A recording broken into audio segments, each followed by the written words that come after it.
Kære venner, vi vil gerne i gang med den her konference, vi har arrangeret. Og I ved jo godt, hvorfor vi er mødtes, nemlig at i morgen er det FN's dag for solidaritet med Palæstina. Og der har vi haft en tradition for, at vi så samles her på Christiansborg, og som et slags supplement til alle de aktiviteter, der er i gang rundt i landet. Og det er jo rigtig, rigtig mange. Og heldigvis i den her uafklarede og forfærdelige situation, der stadigvæk er, både på Vestbredden og i Gaza, er vi jo nødt til både at fortsætte protestdemonstrationerne, men også debatterne om, hvordan styrker vi presset også på den danske regering. Og derfor har vi så stykket en meget, meget omfattende program sammen, som I kan se. Vi synes, I fortjener de bedste oplæg, vi kunne finde.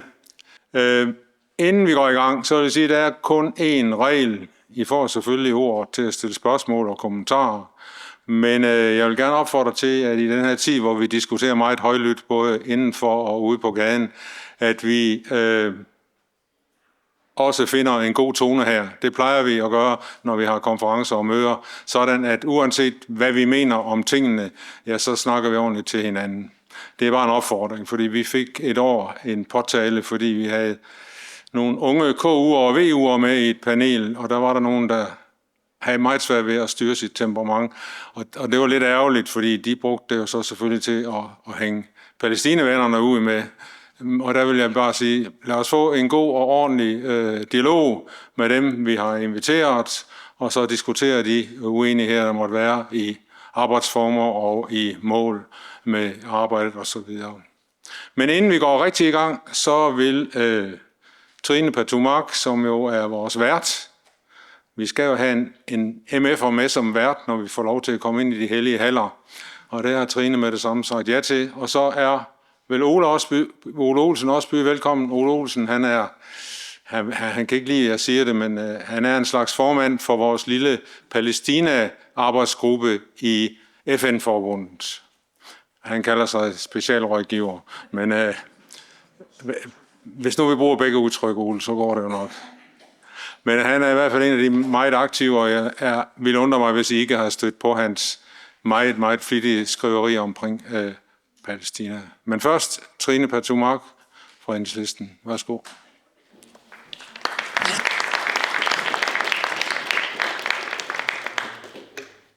Tak for invitationen. Det er rigtigt. Jeg sprang glædeligt til, da Christian og Ole spurgte, om jeg ville være vært igen for dette års konference i anledning af FN's internationale dag for solidaritet med det palæstinensiske folk.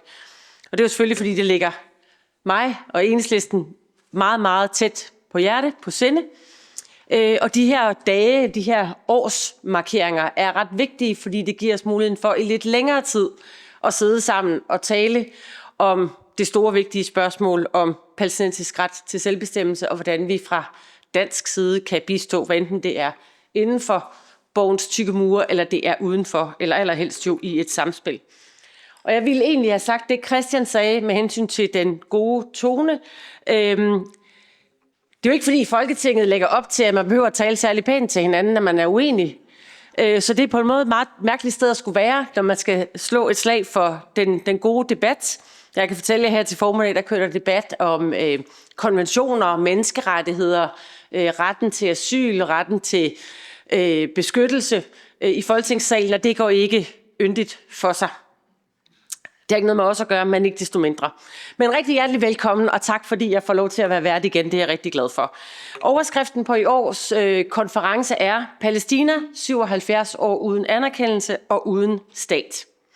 Og de næste 3 timer, der vil eksperter, politikere og organisationsfolk debattere jo ikke bare de sidste 2 års folkemorderiske krig i Gaza, og hvordan vi forholder os til det, hvordan dansk politik ikke reelt har forholdt sig til det, og heller ikke alene se på den stigende bosættervold på Vestbredden og den etniske udrensning der og i Øst-Jerusalem, men jo netop selve kernen i hele problematikken, den manglende anerkendelse af palæstinensernes ret til selvbestemmelse og realiseringen af den. Det er jo kernen i konflikten, og også der kimen til den retfærdige og varige fred findes. Så selv i dette krigens årti, kan man vel kalde det, skal vi selvfølgelig tale om det, der foregår her og nu og er foregået de seneste par år, men det er jo ikke mindst i konteksten af den egentlige konflikt og konfliktens kerne, vi skal tage diskussionen om, hvordan bidrager vi til at stoppe blodsudgydelserne i Gaza, hvordan bidrager vi til at stoppe den etniske udrensning på Vestbredden i Øst-Jerusalem, hvordan stopper vi grundlæggende den israelske kolonisering af hele det historiske Palæstina. Jeg glæder mig rigtig meget til at være mødegodkender. Kunne jeg se, der stod på tavlen, det her, så er man der noget. Det er en fin titel. Så jeg har godkendt mødet, og det er hermed åbnet, og tak fordi I er kommet.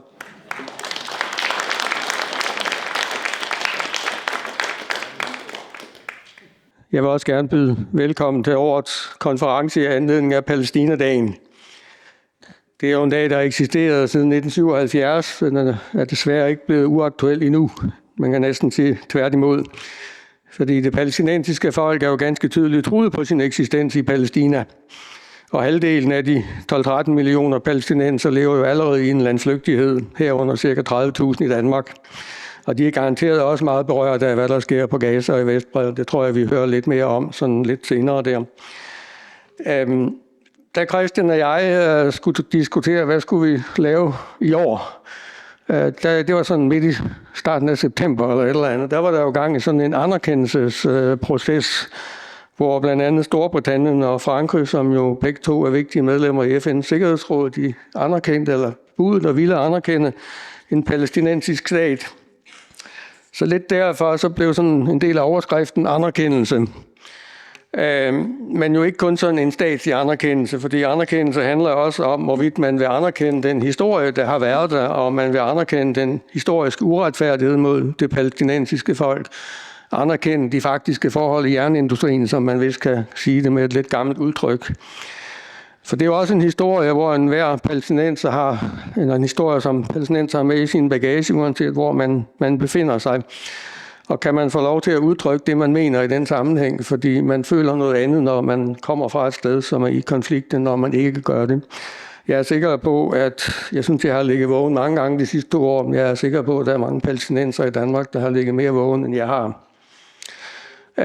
Tilbage til Mellemøsten. Det handler også om at anerkende, at Israel er en besættelsesmagt med en regering og et parlament, hvor mange medlemmer åbent taler om at fordrive flere eller alle palæstinenser fra det historiske Palæstina. Og det rækker jo videre til at anerkende karakteren af den israelske krigsførsel og de nærmest ubeskrivelige forhold, som den palæstinensiske befolkning forsøger at overleve. Det er måske en lille smule mindre slemt end for et par måneder siden, men det er stadigvæk meget, meget vanskeligt. Og vi har jo lige set regnskyld og alt muligt andet, som jo er svært, når man bor i et telt. Men vi valgte anerkendelse som et tema, men så kom der jo en 20-punktsplan, udarbejdet i Washington og støttet af en række arabiske og europæiske lande. Og den præsenterede USA's præsident Trump jo så sammen med den israelske premierminister Netanyahu. Og det er jo et setup, som i sig selv jo også rejser lidt spørgsmål om, hvad er planens karakter, og hvad er dens intentioner. Og det ændrer jo også lidt den internationale dagsorden, når den plan kom, og det betyder også, at det program, vi sidder med i dag, er en lille smule anderledes end det, vi startede med. Alligevel et par konkrete sager om anerkendelse eller ikke, fordi vi så jo også et eksempel på ikke-anerkendelse her, da FN's generalforsamling skulle starte i september, hvor USA forbød den palæstinensiske delegation at rejse ind. Argumentet var officielt sådan noget med sikkerhedsrisiko. Jeg skal ikke gå dybere ned i, men det var i hvert fald et brud på den aftale, der er mellem USA og FN om, hvordan man har adgang til at komme til FN's generalforsamling, når man er medlem af FN. Det er den Palæstina. Jeg har også noteret mig, at den internationale domstol sådan ret entydigt har fastslået, eller anerkendt, hvis man vil bruge det udtryk, at der ud fra folkeretten er tale om, at Israel er en besættelsesmagt, og at besættelsen af de palæstinensiske områder er ulovligt. Og den anerkender jo også, at der er en palæstinensisk ret til en stat, som jo også de fleste mener er en forudsætning for en varig fred. 19. juli sidste år kom der en kendelse fra domstolen, det der hedder en advisory opinion, som fastslog, at besættelsen var ulovlig, og den skulle afvikles inden for et år. Jeg har ikke rigtig set effekten af den kendelse endnu, og selvfølgelig illustrerer, at ICJ's kendelser jo kun bliver til virkelighed, hvis der er nogen, der bakker dem effektivt op.